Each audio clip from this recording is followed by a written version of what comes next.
Hey everyone, welcome to another episode of the No Limit Selling Podcast. Let's get this show started. The No Limit Selling Podcast, where mindset meets sales and leadership. Today we got the honor of having Vishal. He is in Sydney, Australia.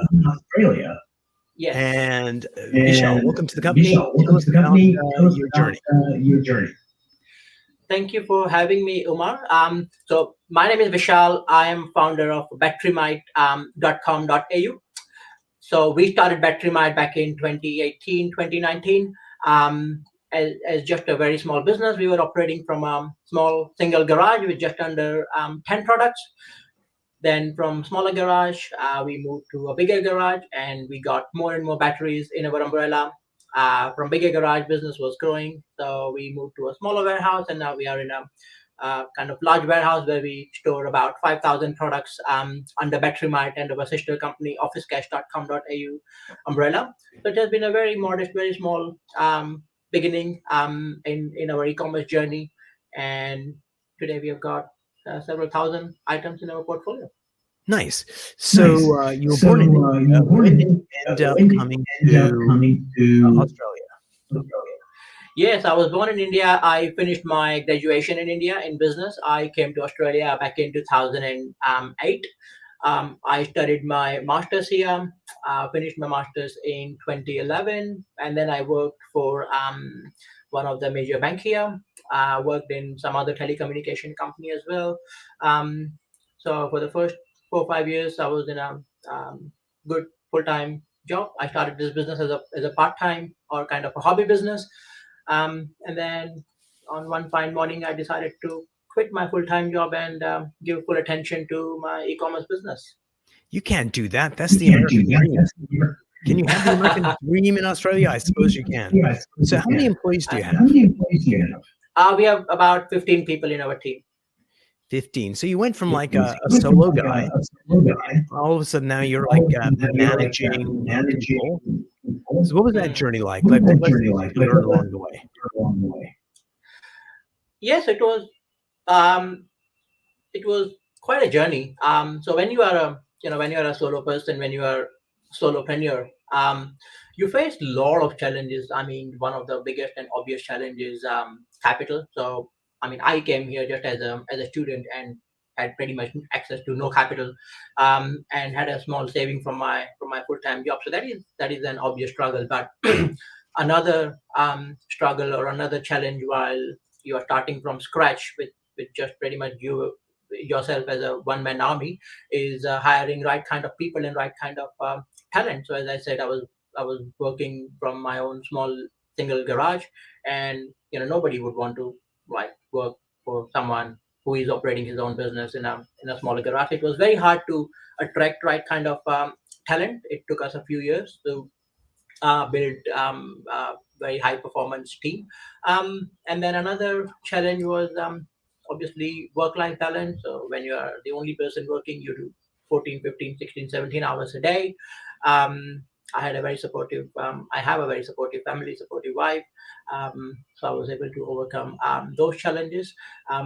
And then obviously your e-commerce business comes with its own challenges just because the kind of competition that we see in e-commerce businesses nowadays. All right. So tell me about a hiring mistake. Someone you hired that looked pretty on paper, looked amazing on the interview, but later on you found out wasn't the right fit. That happens very often. I was listening to one of the interviews of Donald Trump, and what he said once is there are people whose talent or whose skill is to say right things in the interview. So when you interview someone, their only skill and their only talent is to say right things, and then you are impressed. You say, okay, well, this person is the one that whom we need in our team. So that happened to us a couple of times in the past. We hired some wrong people. It's easy to hire, but it's kind of challenging to get rid of a wrong employee. But then you just don't want to hang on to a wrong kind of person for a very long period of time. They affect morale of the team, overall productivity. So we got rid of them politely in a nicer way. So that's very easy to say, but when you're the boss, it's a hard thing to do because you want to make sure you're not making a mistake and give them another chance. So, what advice would you give other leaders on how to spot someone that's not performing and how to do the exit effectively? Yeah, so that's a very interesting question, Umar. And that's very close to what I do as well. So what I tell other people or other leaders is always give them opportunity. So we give three written memos. We highlight the problems that we are facing, that they need to work on in clear terms. So we make bullet points, point one, point two, point three, point four, and then we give them 30 days. We say, okay, look, you need to work on these 4 points in 30 days. We review again after 30 days. If there is an improvement, you get a return kind of appreciation letter. If there is no improvement, you get second letter of or second memo. And then if there is no improvement, then we take disciplinary actions. All right, makes sense. So, tell me about someone that you hired that looked like the right person, but after you hired them, you realized they had the potential to be a star, but they couldn't see it so easily. So you had to kind of coach them to reach their potential. Yeah, correct. So, as I said, I mean, I started from nearly zero, and we learned everything on the job, including myself. When I started my e-commerce business, I knew literally zero things about Google advertisement, about Facebook advertisement, about logistics, and all of that. Um, so we hired this person was one of the first people that I hired in the team, and she was also kind of immigrant here. She started as a customer service a professional in our company, and then she was such a quick learner. She learned so many other things. I taught her marketing stuff, market research, product research, and then she would always make notes. She would always proactively ask questions. And today she's head of our operations, or more like operations manager. She started as a very junior customer Nice. service professional, and today she's operations manager. So what do you need to learn? Like, what are you focusing on to be a better leader so that, and if we have this conversation in 2027, you're going to be even more amazing. Like, so what's on your agenda to learn? What's on my agenda? So that's a good question. I keep learning almost every day. On my agenda, I would say I need to find more products that have got better market fit. So we keep on experimenting with a lot of new product categories. And as I said, I mean, we've got nearly 5,000 different products. More products means more sales, but it also means more headache. So we need to get better at investing our capital in right kind of product categories, so that our capital is not stuck for a very long period of time. We get healthy, handsome return on our investment. So I would say that's where I need to focus more.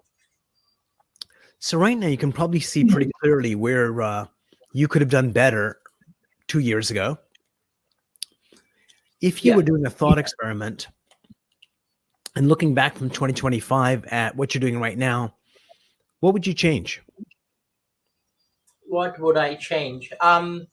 Okay, so one thing I will change is, so back in 2020, when there was this COVID pandemic, and all the markets were shut down. So what I predicted was, we have a sister company called officecash.com.au, where we sell a lot of business stationery, business accessories, and takeaway cups and stuff like that. So what I predicted it was, people will no longer want to go out to kind of buy their food, Mm, coffees and stuff. So we took a big bet on takeaway containers, on other accessories that restaurants and takeaway kind of centers use. That did not work out that well after the markets were open. The offline sale was pretty much went to pre-pandemic level. People were going out in the market. Um, so our capital was stuck there for like literally 3 years, and just now, like in 2023 or in early 2024, we'll be able to kind of sell that or those products. So it was a learning lesson.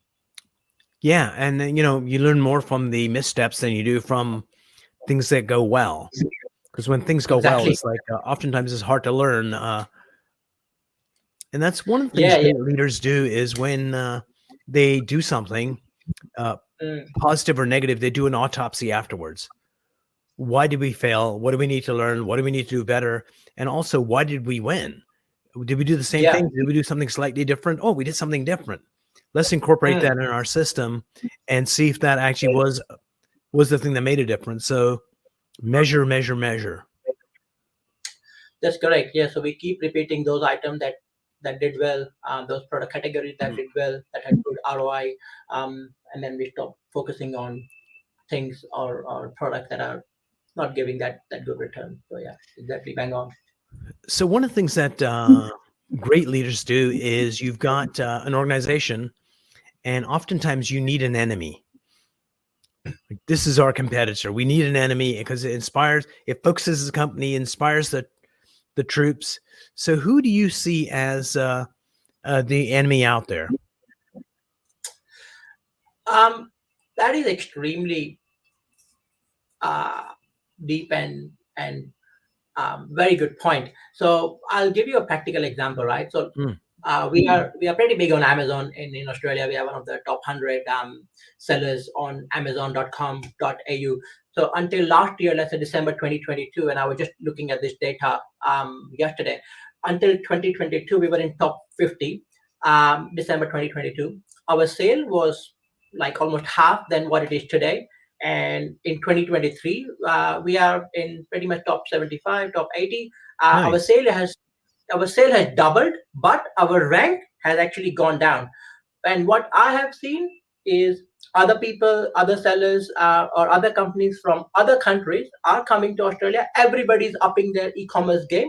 Everybody is producing great amount of content. Their product listings look great. They're using new tools like ChatGPT and others to write precise product description. They're using DALI to generate attractive Images. product images. So we always have to keep upping our game in a way. We are happy that our ranking went a little bit down, and then we were able to see what's happening and what other people are doing in the market. It helped us hire experts for product listing and then for product images so that we could up our game and then get back on top. Brilliant. So what is your outlook for 2024? So outlook for 2024 is we are pretty popular in Australia. We are popular in New Zealand.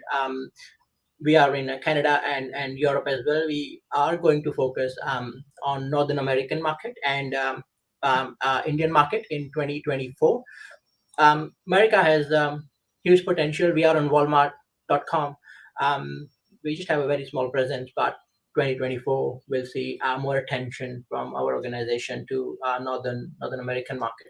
So will you stock inventory here or will you ship from Australia? We do have inventory in US as well. We have inventory in our warehouses in China as well, and then we will ship some products from Australia. Interesting. Okay. So your prognosis for 2024 is economy is going to expand. It's going to be a good time to do business.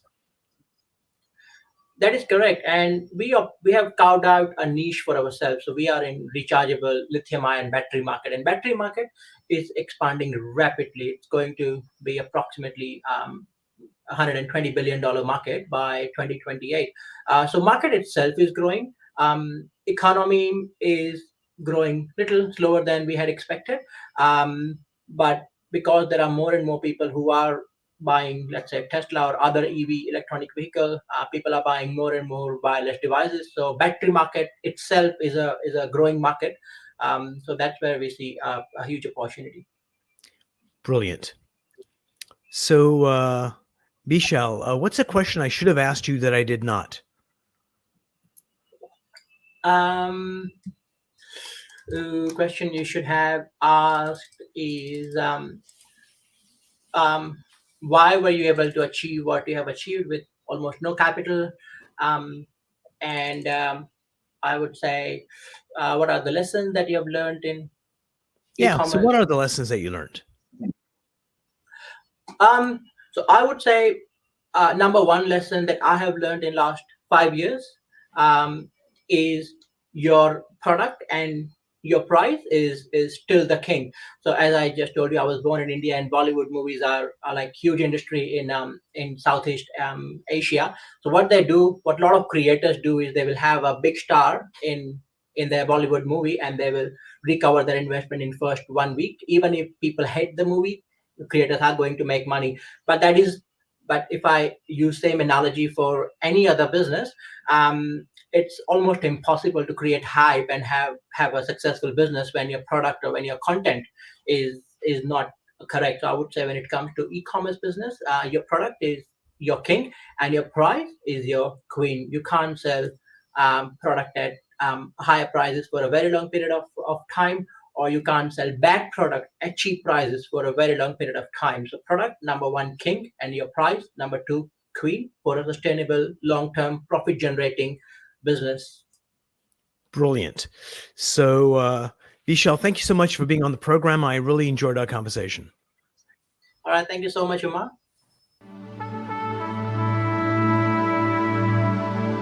If you enjoyed this episode, please go to iTunes and leave a 5-star rating. And if you're looking for more tools, go to my website at nolimitselling.com. I've got a free mind training course there that's going to teach you some insights from the world of neuro-linguistic programming, and that is the fastest way to get better results.